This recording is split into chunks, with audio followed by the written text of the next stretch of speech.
Welcome to the M2 Podcast. This is episode 17. This is the show where we basically cover your esports and personalities, your gaming industry related news, upcoming games, and new and emerging technology. I am your host, Michael Anthony, my co-host, Mr. J.K. Heath, aka Kyle Heath. And how you doing, man? Like, how's the week? Week's been pretty good. Just chilling. Not doing a whole lot. I think in terms of games this week, what I played some Switch Sports. Still waiting on you to get on. Just saying. Fact. I Yeah. ain't gonna go too far into it, but You kind of salty. but yeah, wait for the boy to get on. But played some of that. I played some more Holdfast, which I think I talked about that before on a previous episode. But essentially like a World War One, like kind of Napoleon era, like military kind of shooter game. It's a lot of fun. It's got it has a decent amount of people playing too, which is interesting. So you can actually find populated servers, and it's just a bunch of people just messing around, in voice chat, because it has proximity chat, so people just mess around. It's so much fun. That's one of my favorite throwbacks in gaming. They don't do that as much anymore. Yeah, they really don't. It's something H1 made it popular, I feel like, and then but I guess people started to realize how toxic it was. So a lot of game companies just didn't implement it. But it's it's so good. So when a game does it, it's you gotta applaud it. So yeah, I played some of that. What else did I play this week? I don't know if I played too much else. It's really just that stuff and just editing videos and stuff. So that was most of my week. What about you? Me, I got back into Rocket League. I've been playing that solo, and I forgot how insane it is. Speaking of voice chat, they brought back voice chat in Rocket League. For the longest time, in the beginning when Rocket League first launched, they had voice chat where you can just open mic, talk to your teammates and the other players. So you can imagine how toxic that was. And then eventually, I think they downgraded, or they got it to go straight to just your teammates, and then eventually they did away with it completely. So they finally did an update and brought it back, and it's kind of interesting because a lot of people still play on the PlayStation controllers. The PlayStation controllers actually have built-in speakers and mics. So if people don't realize that the update came out, you still got you can hear the clicks of people whipping back and forth on the joystick, and then occasionally you hear people screaming profanity and not yelling at their teammates because they don't realize that there's an open mic automatically. They're yelling about missing or whiffing or it's pretty hilarious.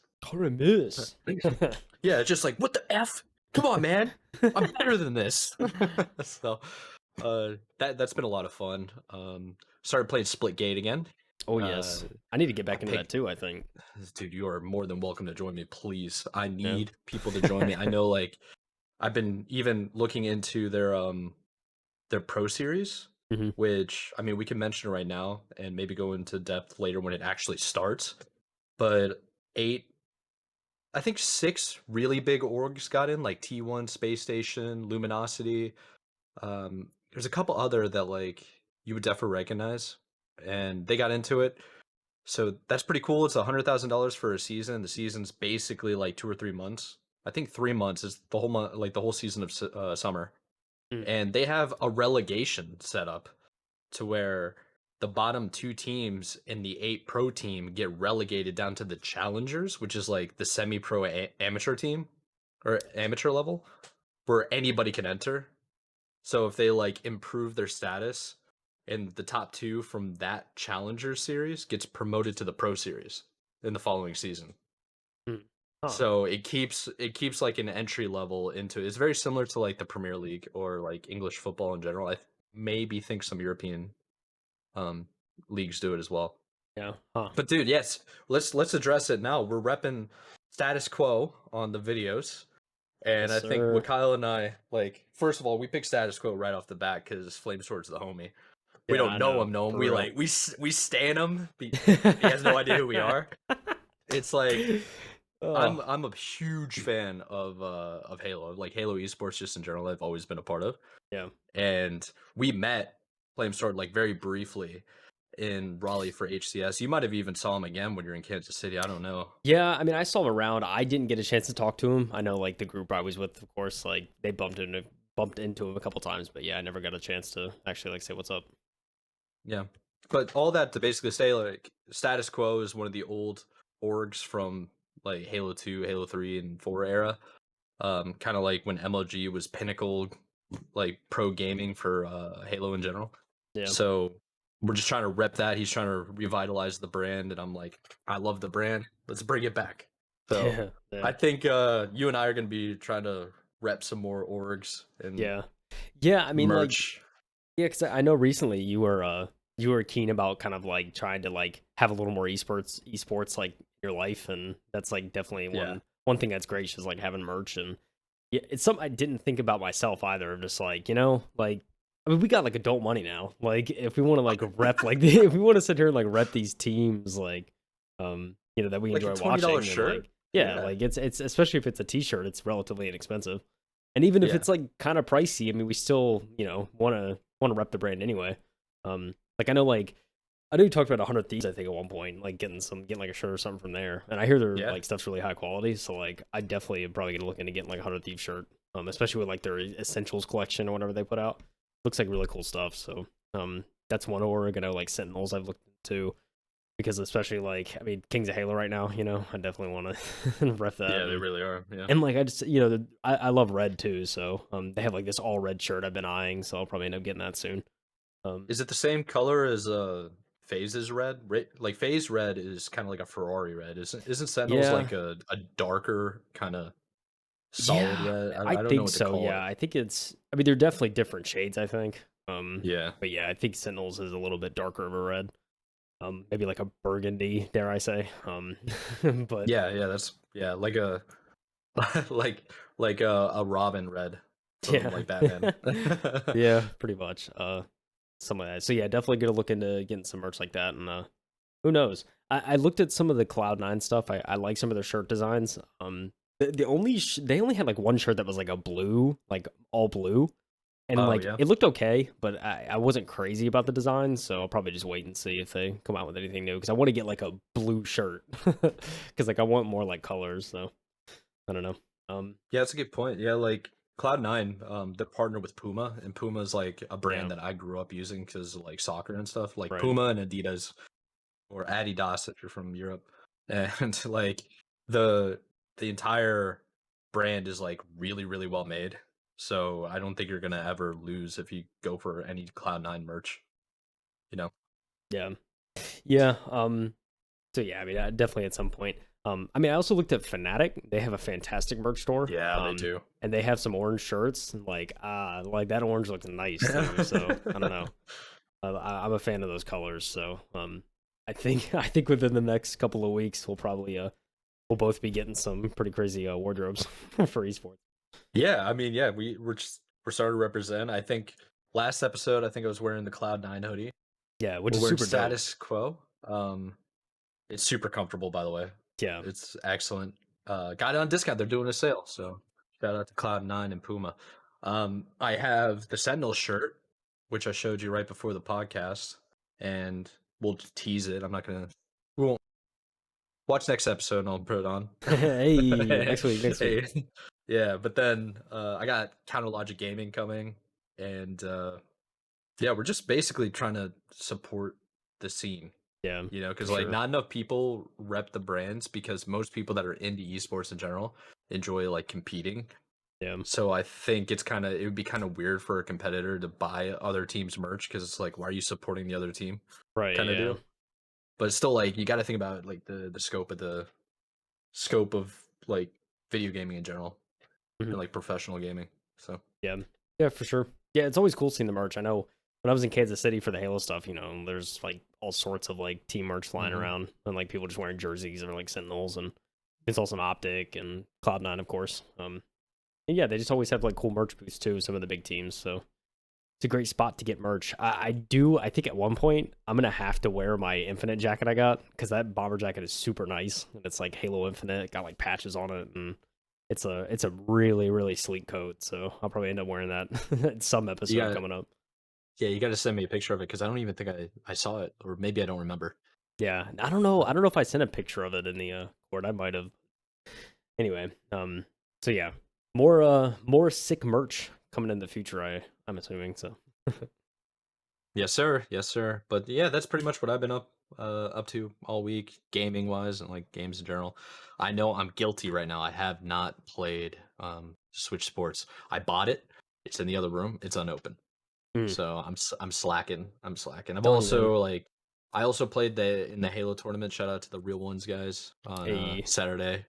And man, I don't want to really say, but I gotta say, like, we got first rounded.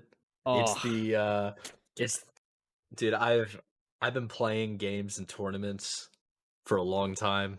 I've played in like actual sports like basketball, soccer, mm, and I've never been first rounded. So oh. I was big upset. I still kind of am. I haven't touched the game since. I was like, I'm done. Like I was just Uh, mad. I was like, I don't want to play. It just damn. didn't work out. So Yeah, well, I mean, it's kind of like a pickup tourney anyway, right? It's kind of just like throw yeah, some teams together and see who yeah, wins. exactly. Like yeah, throwing some money, throwing some captains, pick teams in order. It's Yeah, like, yeah. yeah. Well, So there's gonna be more. So, there certainly is. yeah. So I'll see you at the yes, top sir. one of these weeks, Mike. All right. I'm gonna say it here. I'm Yep. gonna manifest it. Absolutely, I have no choice. All right, So, sir. How about you fill us in on what's been going on this week? I would love to, Mike. I would love to. First story coming from here. Coming from CBR is where I was getting this. CBR.com. It's been floating all over the place. I think I saw it. Saw a couple of news outlets post about it. Especially on like Twitch and whatnot. But essentially, Gotham Knights, which is going to be kind of the newest Gotham related game, is actually going to ditch the last gen releases. In favor of just coming out with a current gen Gotham Knights game. I don't know too much detail about it. It seems like majority of the game you're playing as kind of other heroes throughout Gotham. You're not actually playing as Batman. But it's kind of just like it's from the gameplay I've seen, it's kind of in the similar vein and style of the Batman game. So, but they did announce that they are completely they essentially canceled the last gen versions of the game on PS4 and Xbox One. So now it's just this current gen. And I think for the most part, from what I've seen, there's relatively positive like input and criticism on this, saying it's honestly the right call. I mean, I heard the other day, and it's crazy to think about, we're already 18 months into this current cycle of consoles, which is Yeah. crazy. Like we're this far in already. So it makes sense. It certainly doesn't, at least for me, I wasn't like shocked when I heard this. I think it's only going to happen more and more, especially this year and into 2023. And I mean, this game, the article says, the game already got delayed in 2021 to this year. So I mean, I think with them not having to worry about a last gen port, I think it's also not only going to save time but resource. And I mean, at the end of the day, it's not going to be. There's no way it could be another Cyberpunk, surely, right? Like if they're not going Yeah. to worry about last gen, because Cyberpunk was like the last game where last gen was literally unplayable. Right. So it's I don't know. Overall, I think it's very positive. I don't know. Have you like seen much on this, Mike? Not too much about this. Like, I think I covered this a year or so ago. Like Gotham Knights coming up and being a thing, and I know I didn't mention anything about the delay, so it must have been over a year. But the whole story being written about how they're basically getting rid of the last gen stuff, it sounds to me that it had to be broken. They Yeah, probably did the cost like benefit analysis of like even the risk of like trying to force the game to work, like you said, going with the cyberpunk model and then just unplayable. yeah. So if I had to bet, they probably made the game and it was like built for PC first, like a top end PC, and then they were like, okay, now we just need to downscale it to everything else. Right. Yeah. I mean, the article states, like the cancellation could also help the studio avoid crunch because porting a game on last gen consoles does take a lot of work, and removing the extra workload away from the game's developers should undoubtedly be seen as a good thing. And I would Yeah. definitely agree with that. Reducing crunch is paramount in reducing stress and burnout. something which is incredibly important for looking after the team's physical and mental well-being. It will also enable the developers to produce their best work, as they won't have to work on 5 versions of a game at once. Yes, that's I think the biggest benefit out of all this. I think the other thing is too, you mentioned like a year and a half being into of the new generation of consoles. That's kind of like, it's definitely true by release date, but it's kind of true in a way that it's just been difficult for people to get the new generations Yeah. due to the supply chain issues. But at the same time, it's like, this might be, I think this is probably gonna be the last like good generation of consoles before everything should be on PC or streaming. Yeah. I mean, So it's true. they should probably be optimizing for the newest generation and PC now at this point Yeah. and moving forward. Yeah, I would agree with that. I think I mean, the point about streaming I think is super relevant, because who knows? I mean, we're kind of at the beginning of that, I feel like.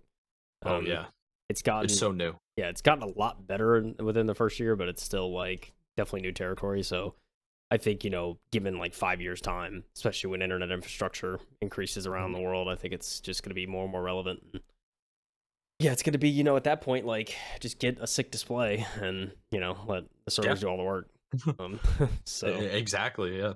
yeah, but yeah, I definitely would agree with that. I'd be curious to see, like, I know probably Nintendo is gonna have some pretty like insane next gen console in the works. As far as like Sony and Microsoft, what they're gonna do, they kind of, I think a lot of their games kind of cross pollinate on like PC and other systems. So it's kind Yeah. of like, it's, I think overall like most of that would just kind of like dwindle down to PC. Um, but like, first party games on like Switch and stuff, it's so specific, I feel like, to that hardware that like you may not see, Yeah. like, we'll probably still see some like crazy next gen Nintendo console. I mean, I even saw an article recently. I didn't include it in this week's episode, but it was talking about how I think, like, Nintendo of course is looking into the next gen console like heavily now, and so like, and they're probably even at the tail end of it. I mean, we're talking about the Switch is what, 5 years old at this point. Like, they're probably pretty Yeah. We're close into the next gen console anyway. But there's, they're kind of like, I think they've had some like doubts about some, stuff they especially want to avoid in the next console, to not make it another Wii U. So it'll be interesting to see, and we'll certainly get a sequel to the Switch before we see any sort of PS6 or Xbox Series Y or whatever. So this is certainly in the right direction. I feel like, just trying to focus on these current gen consoles and really make these like the mainstay, and start offloading a lot of the last gen stuff. Because like, there is a shortage too in consoles, but even that we're starting to see even out at least a little bit. And for PS5, and it's probably going to be well on going into 2023, unfortunately, for a lot of the shortages. But probably even as this year goes on, when they do restocks, they hopefully won't like just burn out as quickly as they are, even now. So it's yeah. overall very good thing. Yeah, I think you're absolutely right. I think at this point the only reason to get the newer consoles is pretty much for performance. And I think I mean the hardware is pretty limited, but it's such a good bundle when it comes to the hardware that they currently have in there. It's like they're charging $400 or $500, and if you look online, you try to get something equivalent to build a PC with, you're gonna have double the price, and that's like before the GPU prices went through the roof. Yeah. So it's like it's pretty much a deal at this point. It's just a matter of it might be the last gen for. I think it's gonna be the last console I buy unless it's Nintendo. Yeah. Nintendo needs to come out with a 4K handheld, and then Yeah. Definitely. I'll buy Um that so quick. yeah, I mean, yeah, same here. Like, I definitely want to get a PS5. I mean, it all depends on the exclusives, right? Like, I feel like Right. PlayStation, as long as they still have solid first party offerings, I'm probably gonna buy that console forever. Assuming they don't. But like, if they start pulling an Xbox and say, oh, most of these are gonna be on PC, it's like, yeah, there's no point in me buying your Yeah. console, like, at all. Zero. Yeah. Um, I don't think Sony's going to do that. They've had no indication that they're just going to switch everything to PC. If anything does come out on PC, it's like 2 years after it comes out on console. So it's like, what's the point? Like, you might, Yeah. like, Exactly. definitely, like, you kind of need to get it on console, especially if you like, want to want to experience it first and foremost. Yeah, So if you want to play it like day one once the game's released, or do you want to wait yeah, like 2 years, or yeah. you know? I mean, we get better So frames and stuff on like PC, of course, but it's like I don't know, especially with how good the PS5 is. There's probably no point in waiting, especially if you like if you enjoy the first party stuff. So it's probably yeah, always going to be the case for Sony. But yeah, I mean, Xbox in particular is just PC mostly. I feel like at this point. yeah, So they're moving everything over. They don't care about console sales anymore. yeah, definitely So not. Um, yeah, and even with Game Pass, I mean, well, honestly, you know what? This would be a good transition to our next article, Mike. I'm just gonna go yeah, ahead. let's go ahead Um, and get to it. our next article is that Starfield and Redfall, unfortunately, is delayed till 2023. They said, "quote We want to ensure that you receive the best, most polished versions of these games." Um, Bethesda put out a tweet. It's actually earlier today, May 12th, of the recording this show. They put out a tweet with a statement saying, "We made the decision to delay the launches of Redfall and Starfield to the first half of 2023. The teams at Arcane Austin for Redfall and Bethesda Game Studios for Starfield have incredible ambitions for their games, and we want to ensure that they receive the best, most polished versions of them. We want to thank everyone for their excitement for Redfall and Starfield. That energy is a huge part of what inspires all of us every day and drives our own excitement for what we are creating. Can't wait to share our first deep dive into gameplay of both Redfall and Starfield soon. Thank you for the support." And hopefully soon is next month, for Summer Games Fest, Yep. especially on the Xbox side because they're having a showcase. Um, Hopefully we see more next month. But I mean, from what after reading this, like I was certainly a little like kind of down, like, oh, that sucks. Um, but especially after reading around online and seeing articles, even Jason Schreier touched on this today too.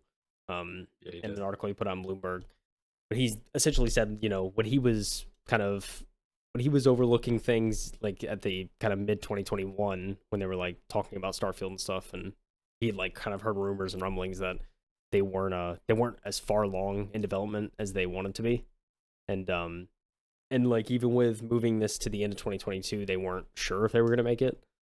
Um, but he also said, especially in games development, even like the team working on it, it's like very hard to determine how much work is actually left, especially when you're that far out from release. So that's kind of like why they didn't delay it last year. But it seemed like it was kind of something that was coming, unfortunately. And don't get me wrong, delaying is I will always much rather want a developer to delay their game rather than release, something just broken. So I'm of course in full support of it. But yeah, it's kind of just sucks. I mean, like I feel like most developers like I feel like nowadays, I was saying this earlier to you, I think nowadays most developers need to come up with a release date and then just immediately pad 6 months on top of it. Just say like, all right, we'll release it. It's getting to that point. After that. It's getting to that point. I mean, yeah, I personally think like they should start doing that, especially with the amount of delays in the past couple of years, like with COVID and everything. Like that really like hit hard, but it's like I don't know. I mean, COVID, of course, is still ongoing, so I think at least for the next like couple of years, it's like, or maybe just going forward. But I mean, Unreal Engine 5, I don't know how much more difficult it is to develop games in that engine. But like, especially with the graphical fidelity and everything that's going to provide, it's like, who knows? Like, I feel like you should definitely just add more time, even if you think you don't need it, because at this rate, like, it seems like a lot of games, like they just aren't ready, and it's like, even if they think they're ready, they're not. So, I don't know. For everyone's sake, I say we just implement a 6-month padding rule minimum across the industry. That is it. That's it. May now leave. I got one better. I got one better. Stop releasing games that are broken. That's all. Very. It really. That's all it really comes down to. At least they're letting us know. So it's May, right? Yeah. Yeah. So we're in May. It's supposed to be released on November 11th, and that was significant because that's when Skyrim was released at the same day or the same time, same date in 2011. So they actually had that like little Easter egg in the trailer, if you remember that, Yeah. about the release date of Skyrim. And the big thing is like they're letting us know this delay is happening 6 months before the actual like release day. Yeah. So they must have a good enough schedule where they realize they're like, guys, we're realistically a year out. from this game being Probably, done. yeah. So let's push it another 6 months and maybe sometime in May next year. I mean, it doesn't necessarily say the day. They're just like sometime next year, early next year. It's like Yeah. that just means any day before June. You know what I mean? Yeah, It's it's like very depends vague, on right? your yeah, it depends on your definition of early. Yeah. Um, but all that to really say is like I like that Bethesda's actually taking their time to be like, okay, we're not ready. Or maybe that's Microsoft saying it. Although Microsoft hasn't taken over officially yet, you know they've had to have audited and gone like they got to be sitting on meetings at this point, Yeah. right? Like some I'm they got to be informed. I mean, So well, I guess that Microsoft deal did close, right? So, I mean, surely they it's have some so because like I Activision's, of course, is out until next year, but I'm pretty sure Bethesda yeah they no finalized on the yeah deal. I know that yeah you're right. on the They Bethesda did deal. finalize on the deal. I am confusing it with Activision Blizzard. Yeah. That's a deal that's been approved amongst both parties. Now it has to go through like a regulatory process to make sure it can Yeah. like meet all the codes or Which takes up whatever to a year that and they a got half. laws. Yeah. Yeah. Yeah. Also, they're two massive companies trying to balance books. That's crazy. Yeah. And Yep. stock markets are involved too because they're both publicly traded companies. So, yeah, we're getting a little sidetracked here, but what I'm getting at is Bethesda actually taking their time to make sure that their game's fixed after the failure of Fallout 76 is wise, I think. And I'd rather them personally, like I know a lot of people are going to be disappointed about the delay, and a lot of people are just fed up with delays in general. It's better than the alternative. Ship it out and it's unplayable, you know? Exactly. Yeah, I mean, if any company does this, I applaud them. But like that, but now that like Bethesda's doing this, I will stand up an extra 5 minutes applauding. You know what I mean? Like Yeah. it's because they Don't make the same mistake. right. Please, for the love of everything that is holy, do not make the same mistake. And it seems like they aren't going to. I mean, who knows? My only hope is that it doesn't turn into another Cyberpunk where it's like just plagued with delays, and it's just like it gets delayed like 2 years Yeah. it's like And the updates are delayed, the DLC is delayed, like yeah, because yeah, I that's a mean you're right. mess. Not only was the release delayed, but then all the extra content afterwards got pushed back too, like from that. So Yeah. uh, It's rough. It yeah, is rough. I feel like whoever's making the marketing and business decisions is not involved with the process of building the product. You yeah, know? that's how it is across every developer now, AAA developer anyway. Yeah. Just how it is, man. Get The stakeholders indie involved, devs are turns into crushing this. it though. Indie devs are crushing it. They'll forever be crushing it. Because that independence is what makes good games these days. So It is. I mean, if anything's been shown within the last 5 to 10 years, probably like 5 years, it's like it's definitely money is getting more and more involved in the gaming industry. I'm not saying it's necessarily plaguing it. I mean, there's still good games out there, of course, and with due time, I think most games do recover. But at least on launch, man, they don't understand what the development process is like, and it shows on release.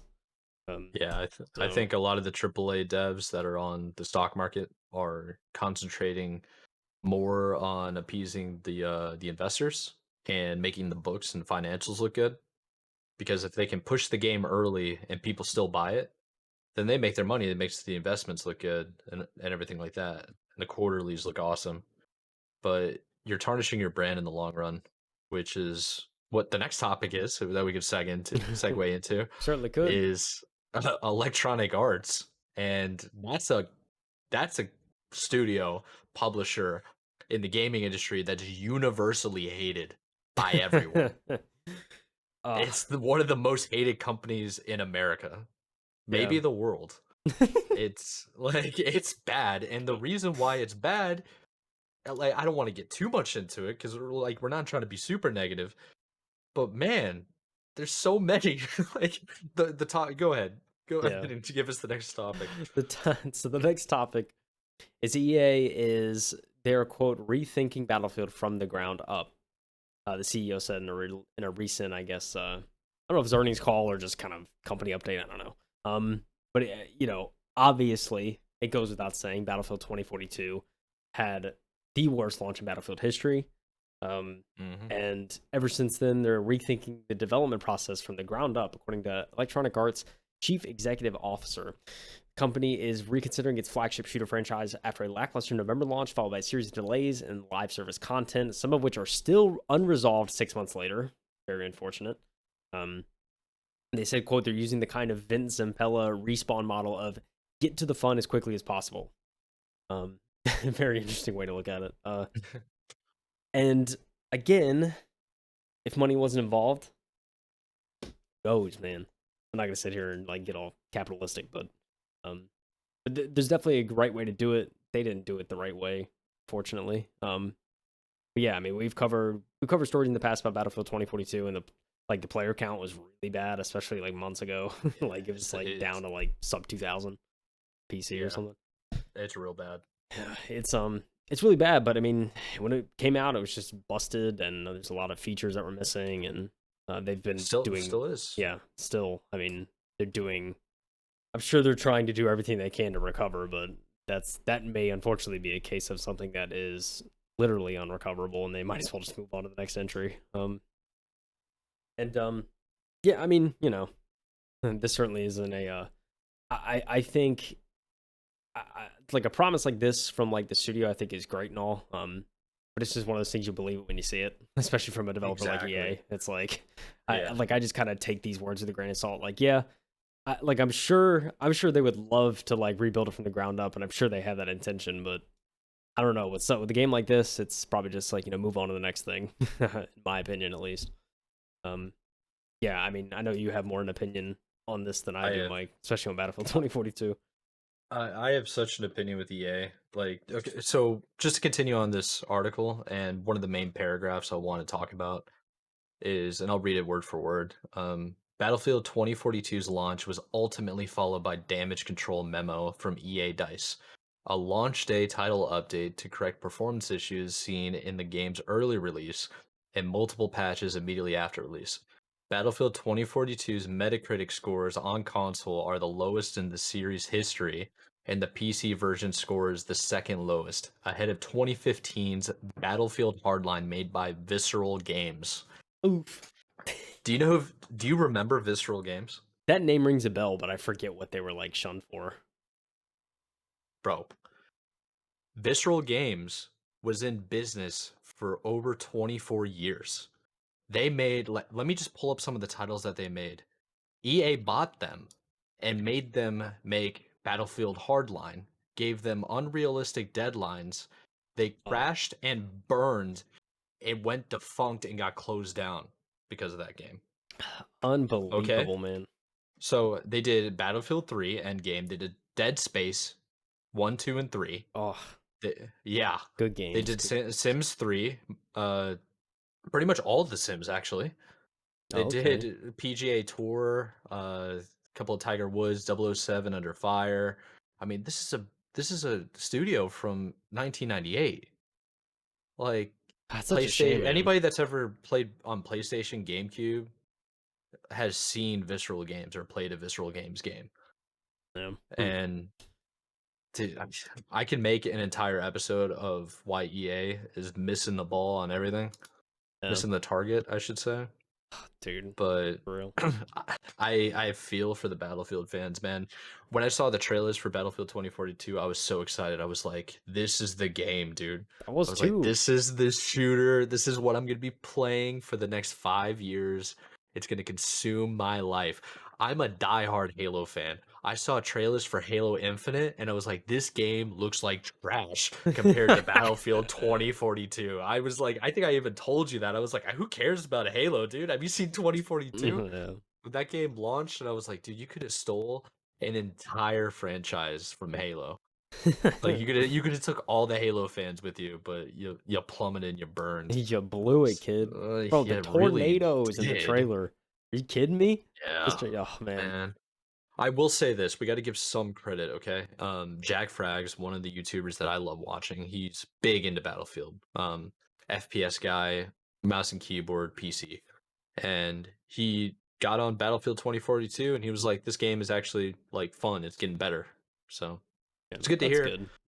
It's just why, like, did you have to launch it the way you did? You know what I mean? Yeah. I mean, And yeah, I think one positive thing I can say about EA is something that's like studio that I just love is Respawn. Like, come on, man. Like dude. the Titanfalls are pretty good. Like Yep. Apex. Enough said. I'm not gonna say anything Well, they else. did. Did they do Apex like in the back room? Like, didn't tell them or I think anything? so. Like I feel like that wasn't a main game at their No, it studio. Like it wasn't. was like some It B same thing with team or something. Fortnite actually. Yeah, it was Um, like a B team, like in the back. They probably just had a bunch of interns or something. A couple of like junior developers and are like, yeah, yeah, go ahead and practice. Like, tell like, here's an idea. Go with the idea. Like, yeah, right. get Here get better at the game. you have all of these assets from our other games. Have fun. They just took all Yeah, the yeah, Battlefield ones and exactly. just threw it in. Yeah. And One of by the the way, best BRs. and then they're gonna be like, don't talk to any of the guys from EA Sports though. Like, they're Right. doing their own thing. Okay. Saying, man. Like, Oh, like, dude. It's so unreal. Yeah, I mean, and of course, also Respawn. I mean, the Star Wars games too. That I know they're yes, working on some newer titles too. I'm very excited for yeah. those. Hmm. I think overall that is like the one like the one diamond in the pile of poop that is EA. So Dude, yeah, uh, yeah, I mean that's one studio I'll always be keeping an eye on. yeah, Yeah, I mean for everything better or else, worse. from like the sports games to loot boxes to gosh, so much. Um, yeah, it's hard to trust EA, I think, for most of their endeavors, but Battlefield unfortunately has been thrown onto that list. So hopefully they can hopefully they can You hate recover. to see it, man. You really hate to see it because the Yeah. Battlefield fans, dude. If there's anybody listening to us that's like in the Battlefield fandom, they're usually diehard fans, man. They've Yeah. like been playing since they were the very first Battlefield. I mean, yeah, dude, It's like they're addicted to Battlefield it. 3 and like 4, like that was like It's so peak, hard. dude. It was like It's so it hard. was a good alternative to COD, and at the time like COD Yeah. was it was everything, and so having another shooter like that to play, it was like Battlefield 3 got a lot of popularity. Um Hmm.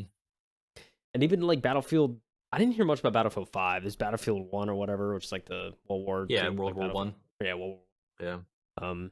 It wasn't Yeah. bad. I enjoyed it. Like I felt like it played good on console, but the problem for me was is it just got boring. Yeah. It's like I went from Battlefield 4 to playing that game, and I was like, it was a step down immediately. So Yeah, it's it's like, unfortunate. yeah, and I was like, I kind of wish I was playing Battlefield 4, and then I went back, and nobody was really there. Because at that point, like everybody just kind of fractured. They were like, I'm gonna go play 3 now, or I'm gonna stick to 1. It was really weird. Yeah. And then I think at that time, like a new COD came out too. So like they lost some of the COD audience they got in Battlefield 4. Yeah, I'm sure it happened, but yeah, it is what it is. Hopefully, Hmm. hopefully Battlefield can come back. I mean, the biggest thing about like a series like this is like trying to find a new way to make it interesting and like make it Yeah. that people want that. Like trying, it's I feel like especially with shooters, it's hard to find that like boom and relevance that like a lot of the shooter genre once had. It's just about finding new territory and something interesting. So who knows, man? Hopefully they strike gold, and Hmm.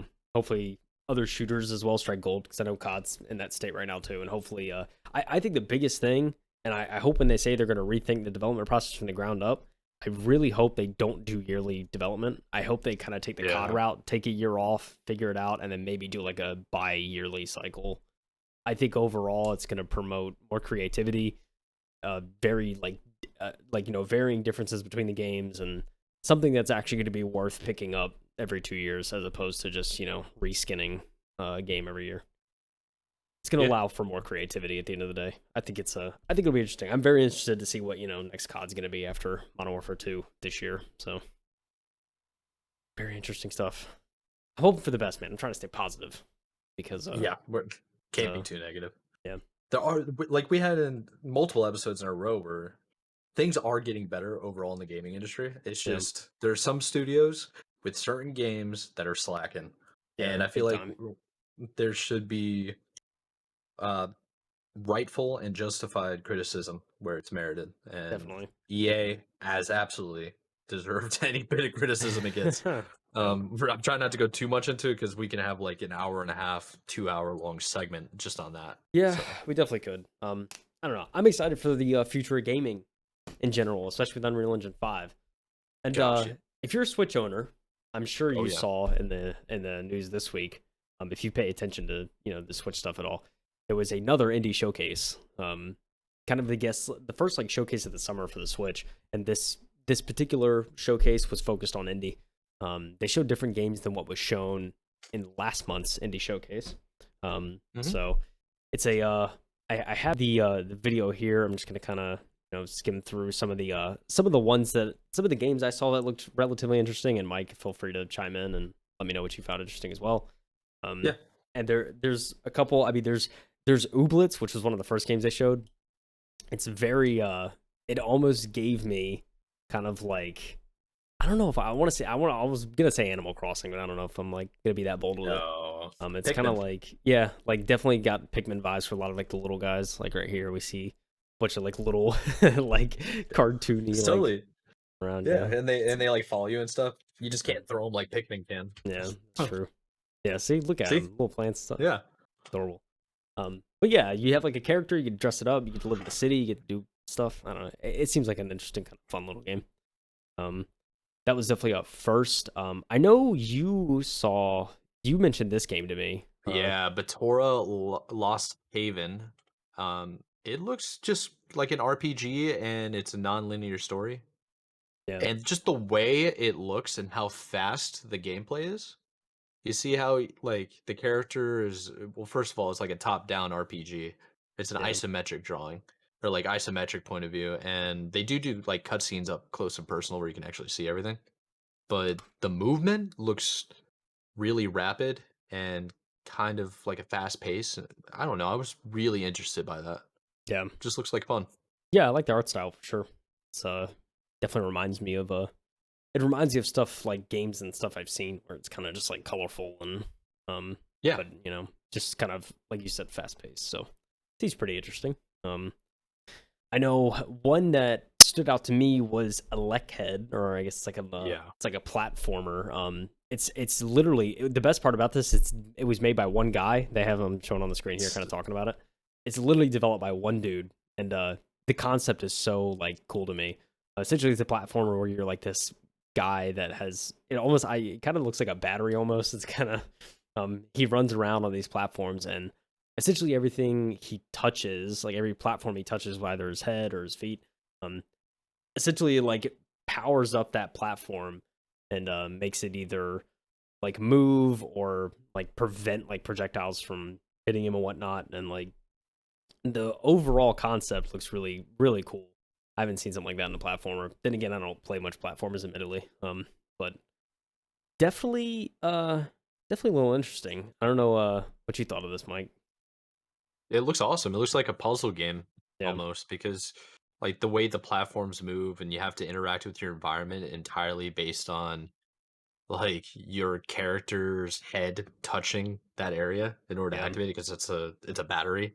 It's a really unique like game, I think. I don't know anything that actually I could think that's comparable. Yeah. I think it's entirely like a unique idea. Obviously it has like existing ideas as like the basis of the game itself, but it's pretty cool. So the name of the guy is Nama Takahashi. So he's on Twitter. Yokohama, Japan. Probably mispronounced that. But yeah, this is really impressive. He did everything by himself. And it's out this summer on Switch. Yeah, like it looks like a lot of fun. Yeah. Yeah, it's it was something that definitely piqued my interest kind of out of everything. This other game here, Soundfall, this is actually a game that's available right now.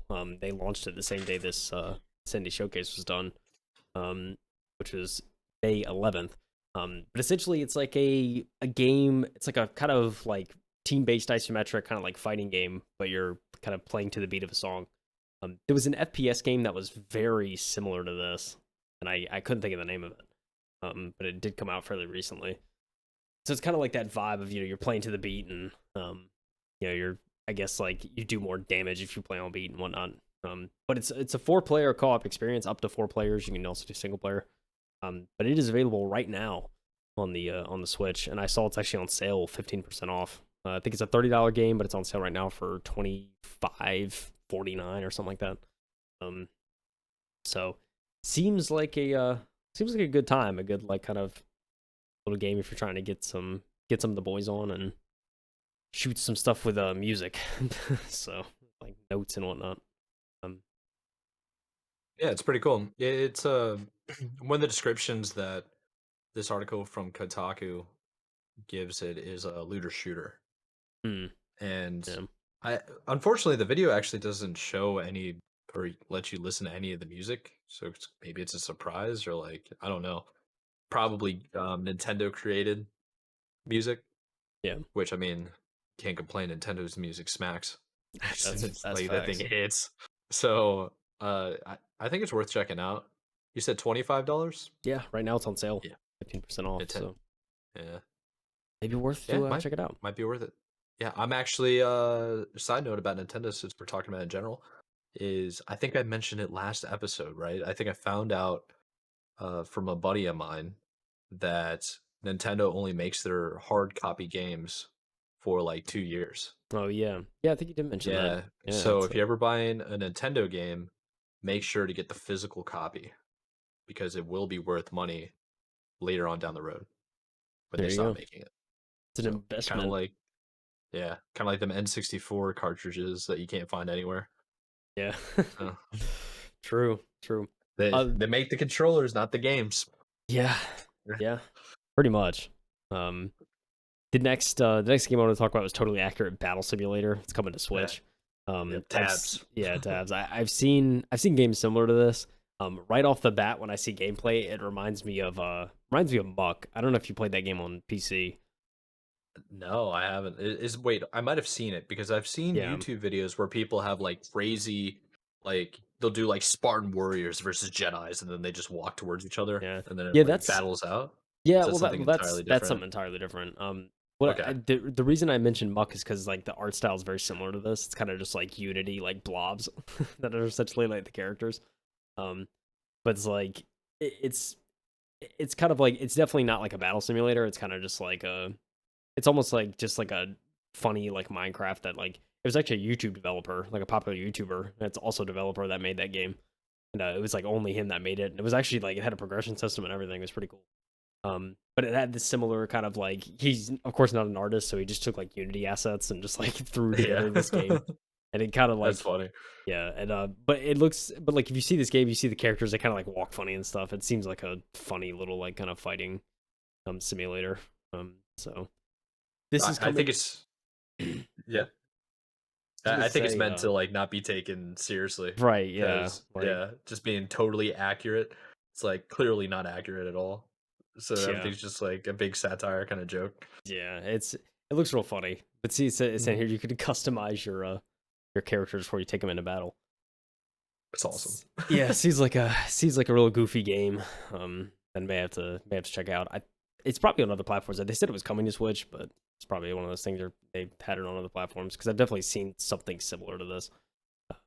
So definitely check it out to be available this summer on the Switch. I'm trying to think if there's much else worth noting that I saw at least.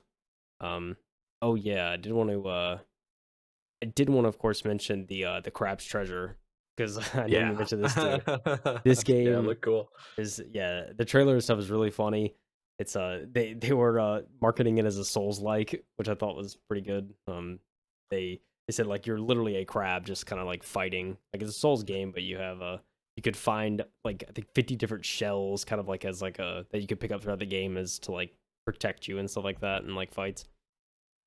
And it looks just funny, goofy and something that would actually be very enjoyable. So this is probably something that'll end up on my list. Yeah, it actually looks like one of those games. It kind of when I saw it, it's not comparable, right? But it kind of reminded me of the feeling when I played Maneater. It Yeah. just looked so ridiculous and goofy, but also fun that I was like, I gotta check it out. Like, there's probably a story and stuff like that. The guys that developed it, those two guys that are on the screen right now Yeah. for people that are watching, I mean, they look like young guys too. Yeah. I It's know. support new creator kind of thing, new Yeah. indie developers. I know, and see, this guy brings And up crab. Dude, I was yeah, he laughing when I brings out saw crab this. claws and starts like literally going Dude. back and forth. He's like, you can dodge and They're having fun when with he it. did that, yeah, when he did that, I was like, okay, these guys know humor. Like, let's check it out. Yeah, they seem like funny guys. So, um, funny enough, I don't know. It seems like a decent game though. All jokes aside, so it's definitely gonna be something worth checking out. And I mean, dude, it's a crap with a fork, dude. Like that's his fighting utensil. It's a That's just fork. that's comedy. Dude, Because it's so that's good. a meme, isn't it? That's no, there's a meme of a crab, like a red crab, holding a steak knife somewhere Mm. online. Yeah. Oh yeah, and he's It's like, I just know what you're talking about. He's like on the beach or whatever, and he has like a steak knife. yeah, yeah. It's Dude, like oh my, you know those claws are weapons. right? Like, man's got two weapons right here, but he still has a weapon. Oh man. Yeah, just Mm. doubling up. Yeah. I don't know. I kind of like part of me actually hopes this is challenging because that would just make it way better. Like if it was actually Well, like a Souls like. could you imagine if you load it up and you're just getting your butt kicked for like Dude, 2 hours and you can't even get past the first mission? kind of hoping. Unfortunately, it's not available till next year, at least on Switch. So it's Yeah, it's a ways away, but it seems I don't know. It seems like at least from what they showed, it was in a pretty good state so far. So yeah. I don't know. We'll see when the release date comes. But it looked kind of funny. I liked it. But that was really all I think at least the games that I thought were interesting from it. Definitely go and check it out. Leave a link in the description. There's like I don't know 10 or 15 or so games that they showed. Um, it looks like some pretty good offerings. So indie's looking pretty good on the Switch side of things, Mike. Yeah. Yeah, I mean, a lot of those games are actually is it yeah, a lot of those games are already on some other platforms.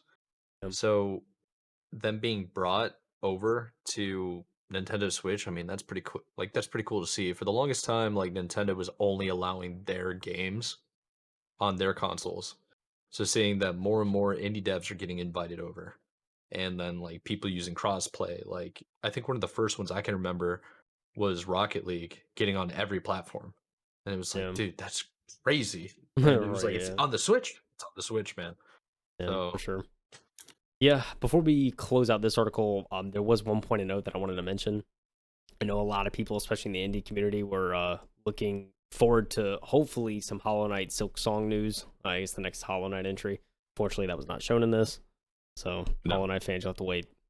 So Mhm. it's rather unfortunate, but soon enough, Hollow Knight fans will rejoice. But you know what? I think Apex Legends fans can rejoice here pretty soon, Mike. Yeah.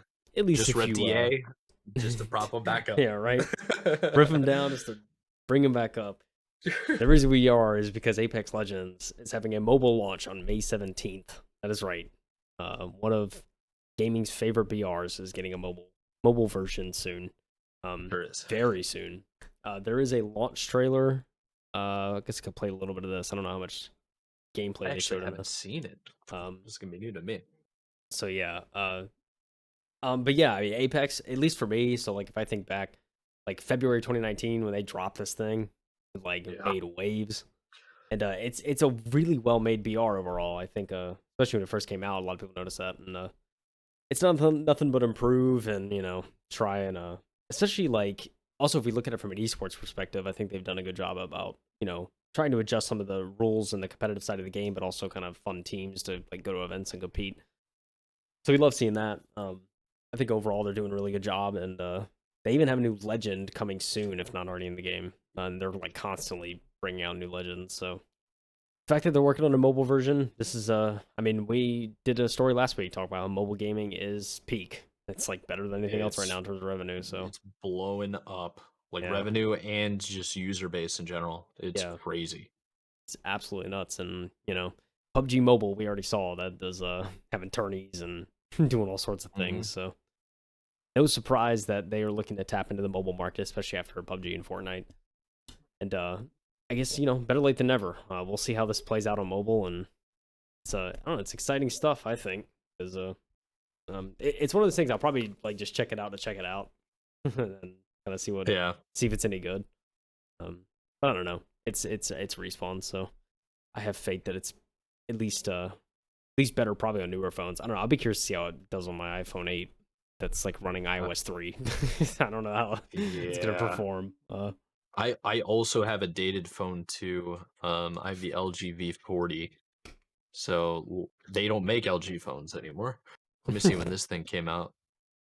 LG basically exited the market. They were like, we're not making enough money off of this. And it's like, yeah, they're crushing it everywhere else.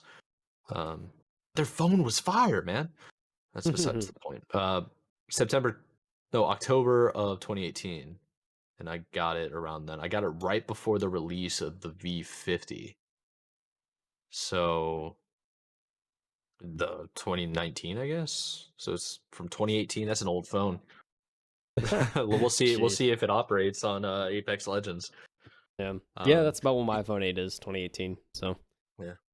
Hey, maybe we can sign up and try to play with each other, see if it works. Yeah, see if it's worth it at all. Oh man. Article does go on to mention a couple of important figures. Yeah. So live service games like Apex are a huge part of EA's business. Its earnings report this week, the company revealed that the category accounts for a massive portion of its revenue at over $4.9 billion over the last year. A similar report from Activision Blizzard in February said that COD Mobile accounted for more than $1 billion in revenue in 2021. There's definitely money to be made there. No doubt about that. I think they will definitely see a nice payday this year from Apex Mobile. What are the many benefits to moving your game to mobile? Accessibility, money, and money. So, yeah, free to play game. Yeah, exactly. That's what they're about. It's worth checking out. So, and they're gonna do seasons too, kind of like the mainline game, which is cool. So. Yeah, they did say that they were gonna start off the original, like when it launches, it's gonna be season 1, and then it makes it seem like they'll take what they can from the console and PC versions. But I mean, you're limited based on the phones people use, so you can't go crazy with it, but enough to where, I mean, mobile gaming's here to stay. Like, yeah, for real, it's wild. Also, wild. Yeah, like also something that's worth noting too. If there's a screenshot on the article of like the main Legend Select screen, and it looks like there's like a voice chat and like actual text chat. So I'd be curious to see how a voice chat actually works. I guess you'd have to like plug in a headset. But I guess they're implementing some like VoIP or whatnot to this. So yeah, I was on SteelSeries website today. I was looking for an adapter for this headset actually. And one of the promos they had was like somebody wearing a headset and they were using a mobile game and they had the mic pulled out and the thing was turned on and they were chatting. I'm like, what in the guys, what? That's crazy.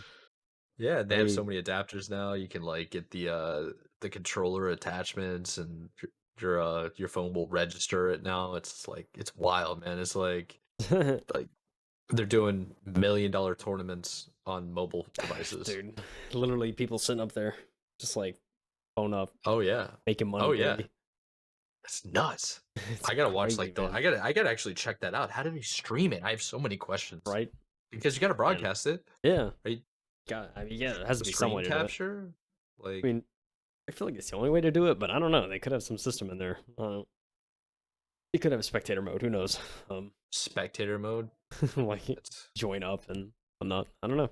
Do you join up on your phone and then you have to manually select it and then your screen capturing that phone that's spectating? Yeah, I Or wonder. do you like spectate it, send it to? Well, you can use the cloud and then transfer your screen over to your PC. There's so many things, man. Yeah, or you could like they maybe have like a dev build or something that has like extra features to make spectating easier. Many ways they could do it. Yeah, for $1 million, they can do a lot of things. Definitely. We have one more story. Oh, we do, yes. And kind of a big one, especially if you're a FIFA fan. I feel like the FIFA games. EA. Yeah, this is interesting. Yeah, very interesting. EA is ditching the FIFA branding starting with next year's soccer game, and it's all because FIFA's contract with EA is officially over. So it's now going to be branded to EA Sports FC. If what it seems like, the article goes into detail, of course, but what it seems like, they said even the article they stated Everything you love about our games will be a part of EA Sports FC. Same great experiences, modes, leagues, tournaments, clubs, and athletes will be there. Ultimate Team, Career Mode, Pro Clubs, and Volta Football will all be there. Our unique licensing profile of more than 19,000 players, 700 teams, 100 stadiums, and 30 leagues that we've continued to invest in for decades will still be there, uniquely in Esports FC. That includes exclusive partnerships with the Premier League, La Liga. I probably messed that up. I don't want to like disrespect anyone, so I'm not gonna say all of them. Premier League, La Liga, Bundesliga, Bundesliga, Serie A, okay. and MLS. Serie, yeah, like Serie A, I probably would have messed that up. And Bundesliga, yeah, no shot. I got you. Right. Don't worry. Thank God I got a football fan here. But yeah, so MLS, I know MLS, right? Major League Soccer. I feel like, especially like over here in the States, it's like there's not that many people that watch MLS. I could be wrong. But yeah, let's pick it up. It's picking up a lot. Is it? Oh, that's yeah, the numbers year to year are going through the roof, and also with me in Charlotte, yeah, the MLS team that opened up here. I mean, the first game they had the most amount of people ever at a game for MLS in attendance. They sold out the entire stadium. It was loaded with people. That's awesome. There was like 72,000 or something. I don't know. Let me look it up real quick. It can't be that difficult to find. Yeah, I think one of the teams I knew from from Major League Soccer, I think was it Seattle Sounders, or is that a different? Yeah, they won not too long ago. Yeah, I heard they were pretty good. I forget who they had on their team because they had like some actually like decent players, but yeah, usually they bring over some like big names from other leagues that they're a little bit past their prime, but they also don't want to be sent into like a league that they're not comfortable in. Right. So it's like a lot of the English guys, it's like they already speak English, or like if they can speak Spanish too, because we have some like Spanish speaking players here, and coaches. It's like, yeah, bring them over. It's a more of a comfortable situation. And the big thing is too, if they're super famous, but they're not like a household name, like everybody knows what Ronaldo looks like, everybody knows what Messi looks like. Not everybody knows what like, geez, like who's Kevin De Bruyne is probably the best player right now. A lot of people don't even know what he looks like. Yeah, so bring him over to bring him over to the U.S. It's like if anywhere in Europe he can't go anywhere. If he comes to the U.S., it's just a white guy with blonde hair, has a funny accent. Like it's kind of like the NHL players. Yeah, but we're getting sidetracked. EA Sports dropping the FIFA title. I don't know how that's gonna work. If EA is licensed to all the players in the clubs. Yeah, I don't know. There's another, I guess, the next paragraph in this article. And let's see, Weber. I don't know who. Anyway, Weber said that EA will share more information on the EA Sports FC in summer 2023. He also promised EA is, quote, committed to ensuring the next FIFA is our best ever and with more features, game modes, World Cup content, clubs, leagues, competitions, and players than any FIFA title before. So they're definitely still trying to keep the heat with this, even though they're dropping FIFA. And I don't know. Yeah, it sounds to me like I don't think I'm hoping the games don't get affected too much because I know there's still a huge like following around the FIFA games. So I think overall it's probably I don't foresee much changing unless like there's some licensing thing that they're just not really telling us about. But yeah, no, I have no idea. It's like because FIFA plans on doing their own set of games, but how do you do your own set of games when you don't have the players? It's like it's going to be like when the college EA was doing NCAA basketball games, and they didn't have the rights to any of the basketball players, and that has something entirely to do with like collegiate rules of employees. Kind of like if you pay them out, they become employees of the school, but they're not. They're students, so it's like that whole debacle and debate, which is changing now. But during the NCAA days and the video games, they would never show the player names; it would just be the numbers. Yeah. It was like, but the schools would all have their logos and names. It was like they got I think they got some type of branding deal to do that. But that's But interesting. how's that going to work with FIFA? It's going to be interesting. Like we need to pay attention to this for the next year and a half to 2 years. So many questions. Yeah. Yeah, we'll certainly see more in the future. But think overall, hopefully the soccer games aren't or the football games, I should say, aren't going anywhere, which is good to hear. So that was my last article, Mike. That's all I had. Well, That was I it, mean, dude. You know, pack it up. pack it up. Let's Dude. get That's it. it. That's it. I Dude. feel like there's been a decent amount that's gone on this past week, Yeah, and for there's sure. more to come that I'm pretty excited about. Just new games in general. Although like this month has been kind of slow for new games. Um, May is always kind of like the slower month for new games to be coming out. Yeah, definitely. There is kind of like one more point I want to touch on before we head Oh yeah, out, and let's that's hear it. like I meant to mention this I think in the Starfield article, but I just never got around to it. But I saw a lot of buzz around the fact that since Starfield and Redfall are delayed now, like there's really not a whole lot, at least nothing that comes to mind of like a whole lot of like major first party hitters this year out of Xbox. And like I mean they have Game Pass, so they're definitely not struggling, right?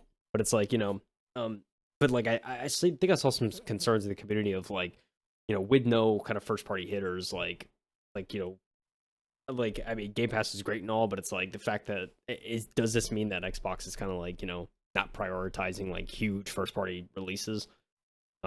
Which I mean I don't think it's the case. But also I saw the a lot of people talking about God of War Ragnarok still slated for a release this year, by the way, and like everyone's praying that one it doesn't get delayed. But they're also like rejoicing in the fact that like Sony, like they still have a pretty huge game in the canon this year, so they're definitely going to take the crown probably of first party releases, assuming they keep God of War. Right. So but yeah, I think at least in kind of the first party release sector, Sony's going to end up winning this year, unless Yeah, I Xbox think does something crazy. you might be right.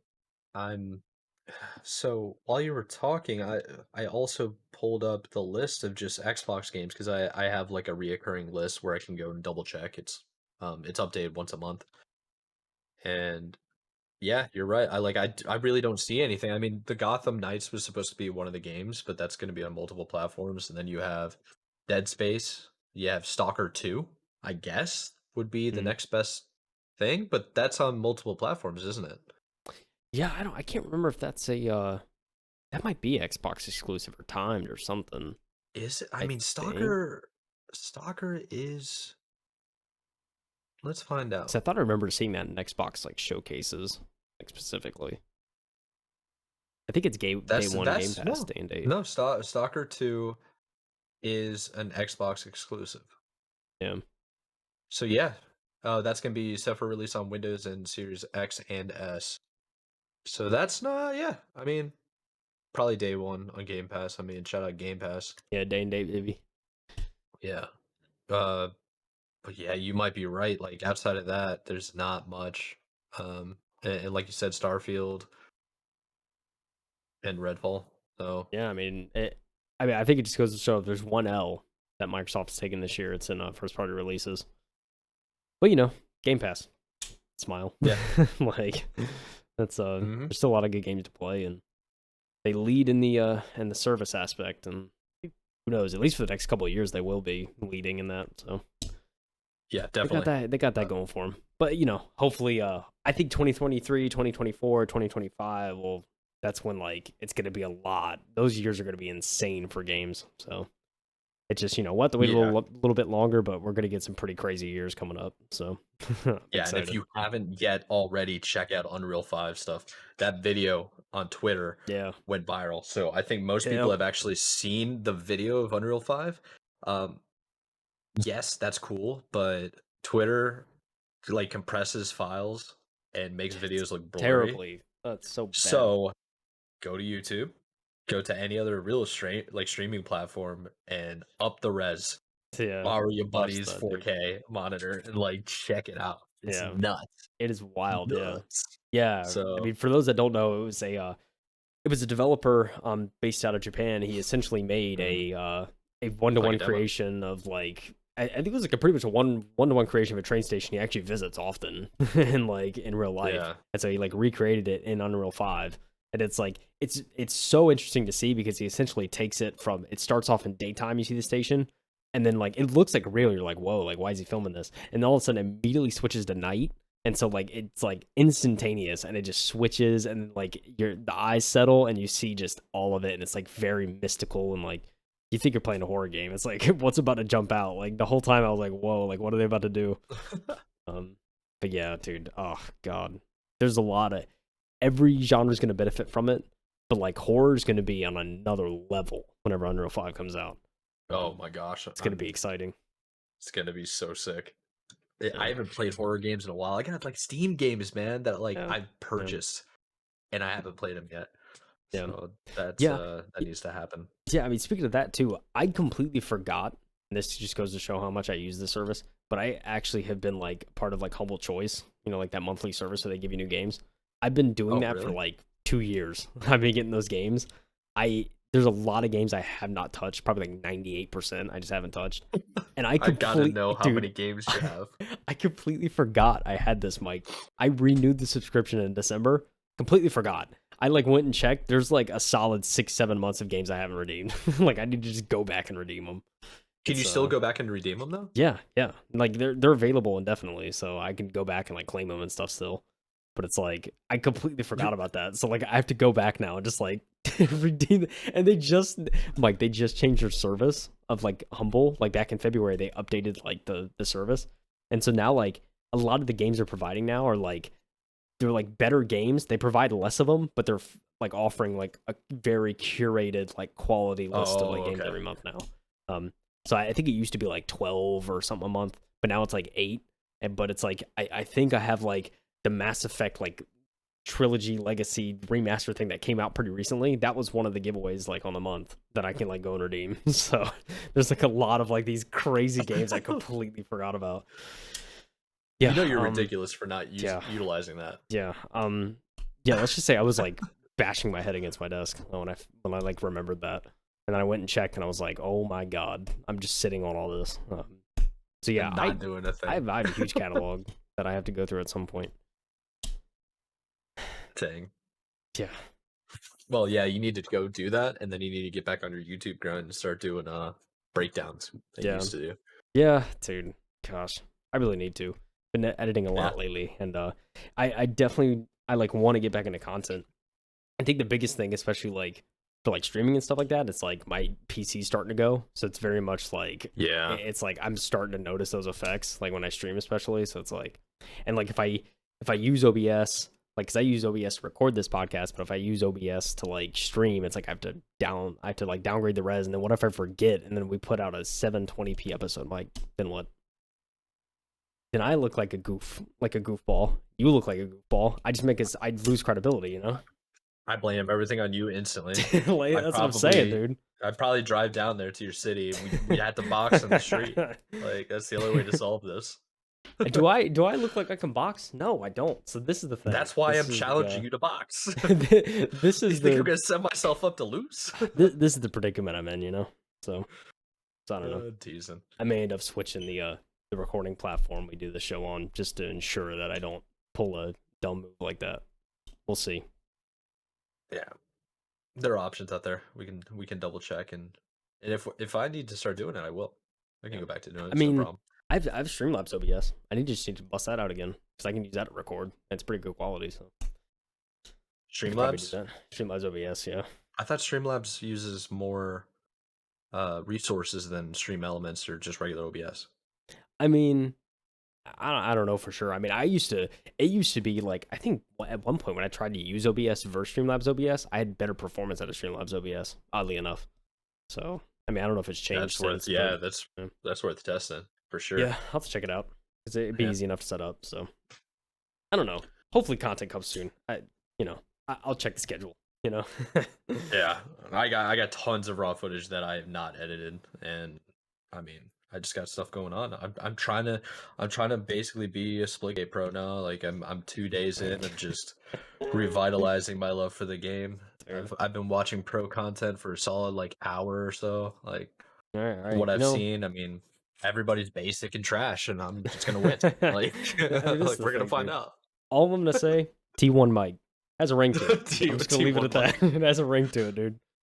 Like, T1, I don't speak any foreign languages. I went to their website. I think it was all in like Korean. Are they a team? I gotta look this up because if I don't, that'll be super offensive. I have no idea.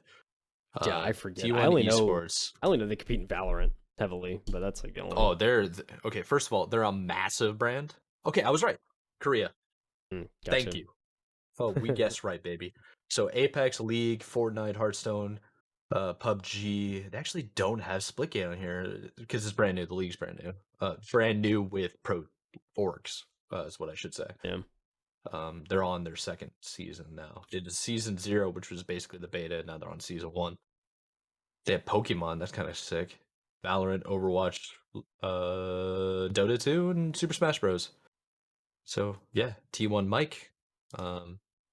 End up changing the podcast T1M2. T1 branding. Yeah, then they're gonna get super mad that we're out here repping other like orgs. Wow, Shout out like, Status Quo, by the way. Status Quo, baby. We made it this far. Shout out, baby. Shout out. Yeah, but I feel like we're rambling. Definitely are. This is other show content, you know. Yeah, this is other show content. This is after hours. But But anybody that you enjoyed it, feel free to hit us up on Twitter, Facebook. I don't even know everything. Discord is probably the main one. We got to get some people in there. And thank you for listening. We've seen the numbers go up. It's good to see. Good to see growth. Good to see consistency. And hope you guys are appreciating the content. It's helping out. So without further ado, that's episode 17. Thank you all for listening, tuning in, watching. Yep. Adios. Peace.